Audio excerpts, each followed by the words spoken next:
the latest. Thank you for love and support. I appreciate you all. The Prime Minister of Barbados. Powerful message to all of us that in these trying times, we have to unite. Unity is what we are all calling for as Africans, to unite. We know that recently the President of the United States of America, Donald Trump, has decided to impose tariffs on the goods that are coming in from China. And everywhere we go, China is China. We are all dependent on China for everything. And this thing that is happening, we shouldn't sit here and think that what is happening is not going to affect us. This will affect us big time.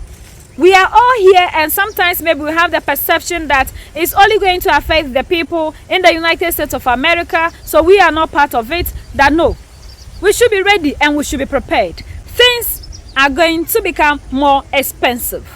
As a teacher, as a doctor, a mechanic, whosoever that you are, you should be ready to face what is happening in the world. That we are in economic war, trade war. And this trade war is going to affect everybody. So it is time that we come together as a people, we unite and see how best we are going to prepare towards what is happening in the world. Because the world is at war. People still do not know that we are at war.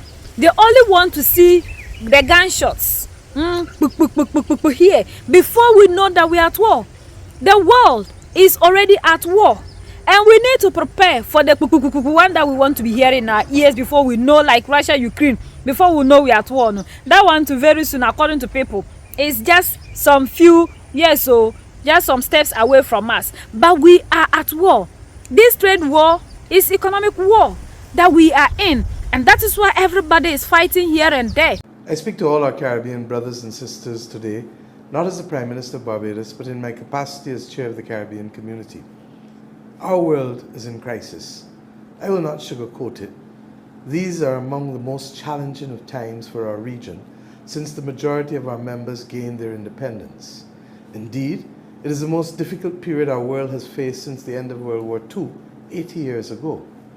Our planet faces a climate catastrophe that worsens every year.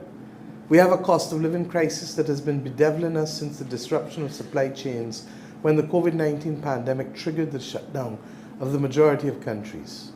Misinformation, disinformation, and manipulation are running rampant. The mental health crisis is causing hopelessness among many of our young people. And regrettably, crime and fear is on the rise. We're fighting wars in the Holy Land, in Europe and in Africa. Countries are distrustful of countries, and neighbors are distrustful of neighbors. The international order and the international system, my friends, is in grave danger of collapse. And now we are on the precipice of a global trade war. Our Caribbean economies are largely reliant on imports. Just go to the supermarket or visit the mall or the hardware shop or the electronics store, and you will see that most of the things there are not produced in this region. Many of those commodities are either purchased directly from the United States of America or pass through the United States of America on their way to the Caribbean region. That, my friends, is a legacy of our colonial dependence. Together with colleague heads of state and heads of government, we have been working to diversify ourselves away from this dependence. We've already started to reap some successes, especially in the field of agriculture, for example, but we still have a long way to go. As we do this work, we have to be mindful that those recent announcements that have been made in the last few days will impact us very directly as a region and as a Caribbean people. We are working and will continue to work to become more self-sufficient. But I want every Caribbean man and every Caribbean woman to hear me. This trade war and the possibility of a $1 million to $1.5 million levy on all Chinese-made ships entering U.S. harbors will mean higher prices for all of us at the corner shop, higher prices at the supermarket, higher prices at the electronics store, higher prices for us at the shop, higher prices for us at the restaurant, higher prices for us at the car dealership and beyond. A lot of Caribbean people will think that these things that you are seeing on television news or reading about are far away and they don't impact on me. A lot of people think I'm just a farmer, or I'm just a school teacher, or I'm just a mechanic. They say, I live in St. Lucie in Barbados, or I live in Portmore in Jamaica, or Kingstown in St. Vincent, or Rima in Trinidad, or Basse-Terre in St. Kitts, or San Ignacio in Belize. These problems are far away from me and they don't impact me. That is what you will hear them say. But the reality, my friends, is that if you buy food, if you buy electronics, if you buy clothes, it will impact you. It will impact each of us. My brothers and sisters, our Caribbean economies are not very large. So we are and have always been at the whims of global prices. If Europe and China and the US and Canada and Mexico are all putting tariffs on each other, that is going to disrupt supply chains. That is going to raise the cost of producing everything from the food you eat, to the clothes on your back, to the phone in your pocket, to the car you drive down the road, to the spare parts that you need for critical infrastructure. That means higher prices for all of us to pay. And sadly, yes, this will impact all of you, regardless of what any of our Caribbean governments will do. We could lower our tariffs to zero in CARICOM, and it will not make a lick of difference because our economies are small and vulnerable. This crisis, my friends, will impact not only goods, but it may also have a large spillover effect on tourism. We suggest that the region take steps to sustain the tourism industry, as likely worsening conditions in many of our source markets will have negative impacts on people's ability to travel. We call on our regional private sector and the tourism sector to come together and to work with governments to collaborate for an immediate tourism strategy to ensure that we maintain market share numbers as a region. My friends, I pray that I am wrong, and I'm praying that cooler heads prevail across the world and leaders come together in a new sense of cooperation to look after the poor and the vulnerable people of this world, and to leave space for the middle classes to chart their lives, to allow businesses to be able to get on with what they do and to trade. But truly, I do not have confidence that this will happen. So what must we do? First, we must re-engage urgently, directly, and at the highest possible level with our friends in the United States of America. There is an obvious truth which has to be confronted by both sides. That truth is that these small and micro states of the Caribbean do not in any way or in any sector enjoy a greater degree of financial benefit in the balance of trade than does the United States. In fact, it is because of our small size, our great vulnerability, our limited manufacturing capacity, our inability to distort trade in any way, that successive United States administrations, including and most recently the Reagan administration in the early 1980s, went to great lengths to assist us in promoting our abilities to sell in the United States under the Caribbean Basin Initiative. We will see how these tariffs will impact on that.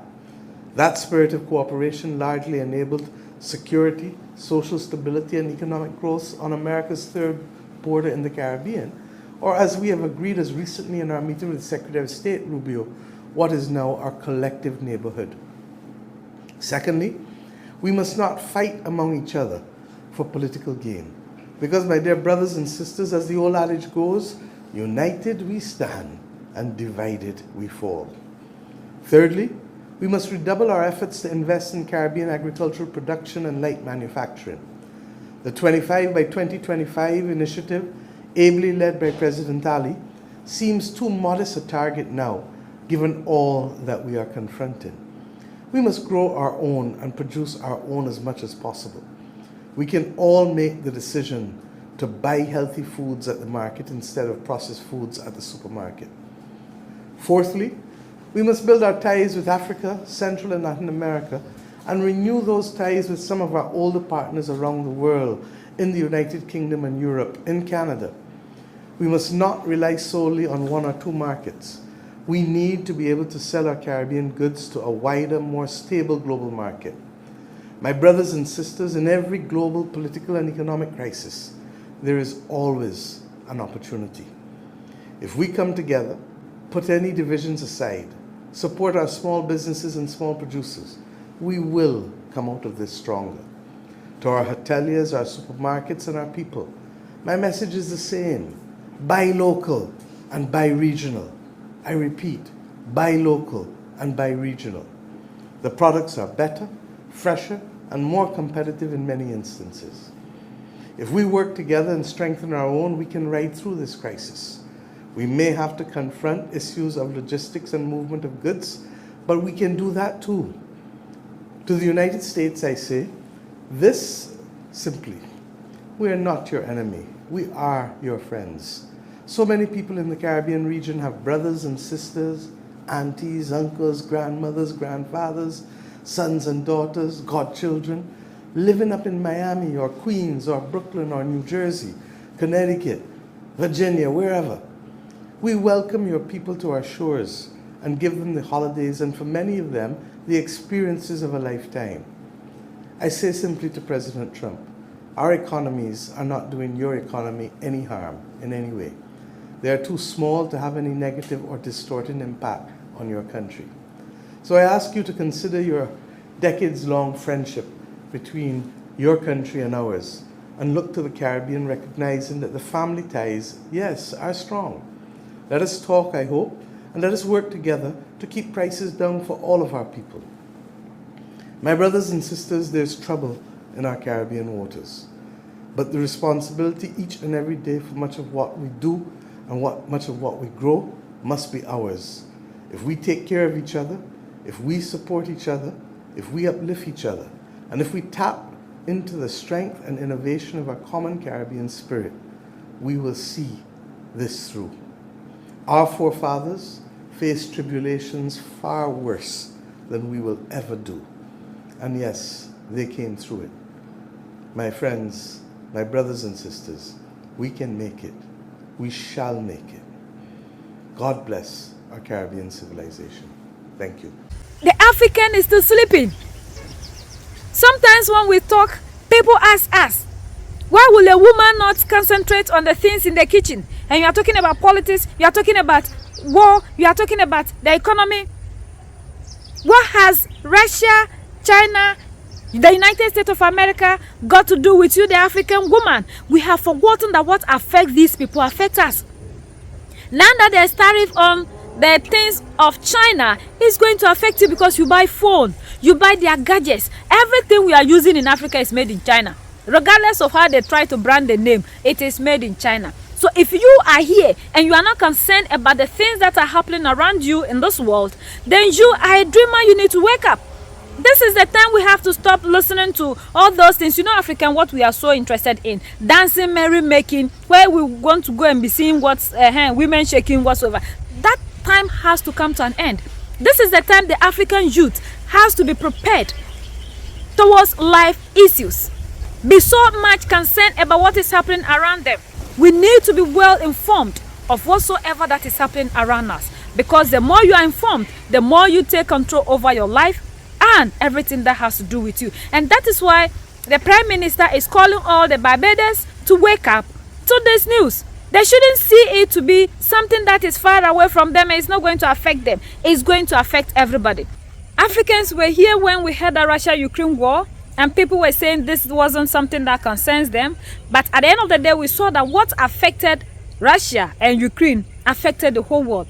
So the world, nobody is an island. All depend on ourselves. And that is what we need to understand as Africans, and wake up and stop the playing and make sure we are abreast with time to know how we will be able to plan ourselves. And the unity that she's calling for, Africans all over the world, we have to come together. We have to unite. We are one people. Let's do away with the notion that some of us are not Africans, we are Jews, we are where I don't know where we had that story from, but everybody originated from here. The people that they took to the Caribbeans, to the American, to wherever, they took all of you from here in Africa, and we still have wherever the slave markets and everything are. So please, we have to understand that we are one people, and for us to get the freedom that we are looking for worldwide, we need to unite. Until the Africans unite, there is no way we will ever be treated the way we want to be treated. So we have to unite as a people. And self-sovereignty is very important, and that is why the Sahelians are doing everything possible to get, and we are calling on our leaders to be leaders that are fighting for this generation and the next generations that are going to come. United we stand, divided we fall, and united we keep standing forever and ever. The greatest enemy of the African is mental slavery. So let's decolonize ourselves from mental slavery. Let's keep sharing to educate our brothers and sisters. Together we make Africa great for ourselves and the next generations that are going to come. So that's the latest around the world. In Barbados,